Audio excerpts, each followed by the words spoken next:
So, hello friends, welcome to my next lecture on vectors. So, आज हम vectors के अंदर types of vectors पढ़ेंगे. Okay, let's start. Vectors के कुछ type होते हैं जिसमें equal vector के बारे में पढ़ेंगे. Equal vectors देखो, if we consider two vectors, vector A and vector B, then इनकी दोनों की direction will be same and magnitude भी सेम रहेगा. Okay, equal vectors are the vectors जिनकी डायरेक्शन भी सेम हो और मैग्नीट्यूड भी सेम रहे. फॉर एग्जाम्पल, अगर हम दो ट्रेन्स को कंसिडर करते हैं, दो ट्रेन्स जा रही है, एक ही डायरेक्शन में जा रही है और सेम स्पीड से जा रही है, then it is an example of equal vector. Similarly, अब हम पढ़ेंगे अपोजिट वेक्टर्स. नाम से ही पता चलता है कि दोनों वेक्टर्स की डायरेक्शन ऑब्वियसली अपोजिट रहेंगी. If we consider vector A and vector B,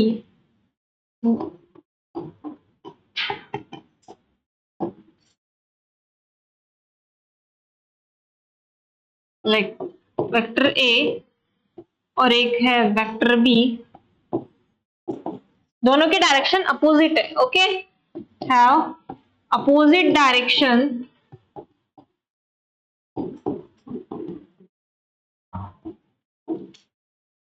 but same magnitude. Means दो ट्रेन्स अलग अलग डायरेक्शन में जा रही है, एक ही स्पीड से जा रही है. This is an example of opposite vectors. दो वेक्टर्स अगर vector A and vector B consider करते हैं तो दोनों की डायरेक्शन अपोजिट होंगी, मैग्नीट्यूड सेम रहेगा. और इक्वल वेक्टर्स में दोनों की डायरेक्शन भी सेम, मैग्नीट्यूड भी सेम. ओके, आगे बढ़ते हैं. सो अब पढ़ेंगे हम पोजीशन वेक्टर के बारे में. पोजीशन वेक्टर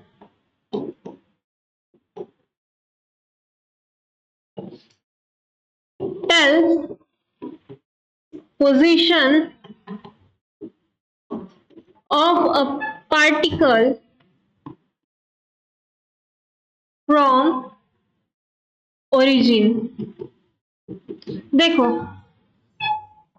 अभी ना एक कोई सा पार्टिकल है, हमने यहाँ पे कंसिडर किया कि एक कोई पार्टिकल है यहाँ पे रखा है और इसके अलोंग हम ये हमारी x y and z axis निकालते हैं. X y and z axis.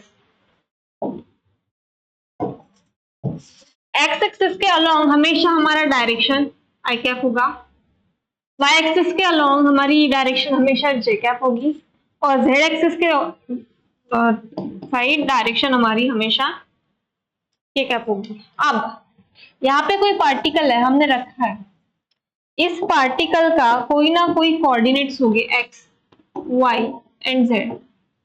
यहाँ पे कंसिडर करते हैं एक्स वाई एंड जेड. ये कोई पार्टिकल है, इसका यहाँ पे इसके कोई कोऑर्डिनेट्स बनेंगे obviously.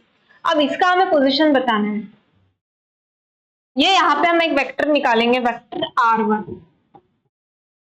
This r1 is the position of vector of this point पे और ये r1 is written as r1 is equal to x1 i cap plus y1 j cap plus z1 k cap.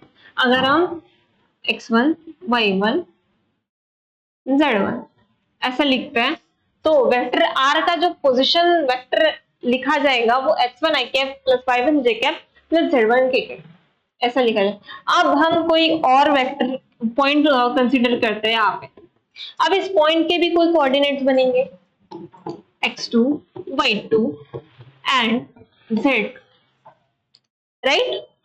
अब इसका हमें position vector निकालना है. Similarly हम ऐसे निकालेंगे, वेक्टर r2 लिखेंगे और vector r2 will be equal to x2 i cap plus y2 j cap plus z2 k cap. ये वेक्टर r2 का पोजीशन वेक्टर है. ओके, अब कोई एक और वेक्टर है जो वेक्टर जिसे इस पॉइंट B से इस पॉइंट बी से पॉइंट ए तक जाना है, हम यहाँ पे निकालते हैं 2 से 1 तक जाना है, इसलिए हम इसे बोलते हैं R21। ये जो R21 है ना, this R21 is our displacement vector. R21 is displacement vector। ये पॉइंट B से पॉइंट A तक जा रहा है, it is our displacement vector and R1 एंड R2 are our position vectors. I hope आपको पोजिशन वेक्टर और डिस्प्लेसमेंट वेक्टर समझ में आया हो। ओके, सो आगे बढ़ते हैं। अब बात करते हैं फ्री वेक्टर्स के बारे में। फ्री वेक्टर्स, फ्री वेक्टर्स नाम से पता चलता है कि this are free to move. You can move this vectors. Okay, for example अगर हमें कोई वेक्टर दिया है, वेक्टर ए और एक वेक्टर बी दिया है और ऐसा कोई कंपोनेंट डाला है और एक ऐसा है, यहाँ पे एंगल दिया है समझो 30 डिग्री।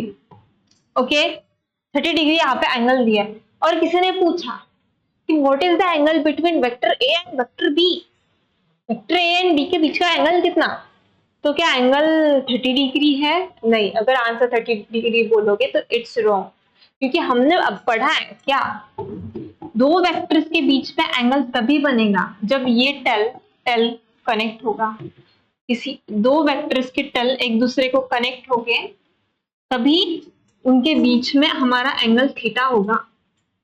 हम तभी बता, क्या यहाँ पे टेल कनेक्टेड है, ये तो हेड है, ये तो टेल है, नहीं कनेक्टेड है। सो यहाँ ये 30 degree is not our answer. तो हमें क्या करना है, इस वेक्टर ए को मूव करना है without changing its direction. You can move this vector without changing its direction. Okay, this is what the free vectors are.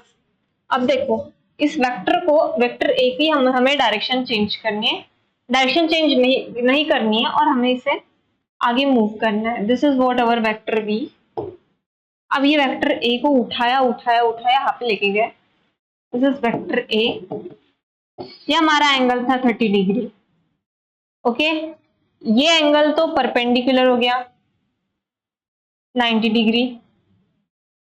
Then what is this angle? अब यहाँ पे तो टेल कनेक्टेड हो गया ना, तो तब जाके हम थीटा निकाल सकते हैं। ओके, तो this angle will be equal to, this angle theta is equal to 90 minus 30 degree is equal to 60 degree.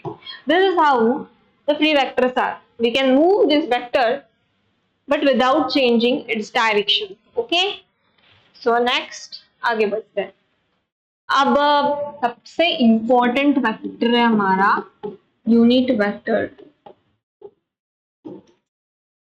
Unit vector has unit magnitude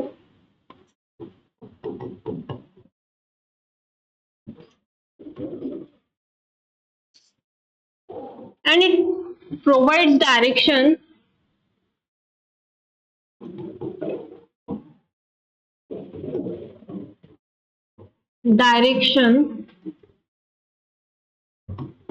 to physical quantity.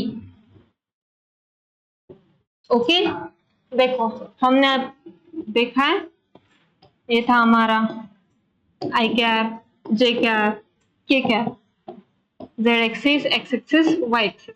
अब unit vector is denoted by A cap and A cap is equal to vector A upon mod A.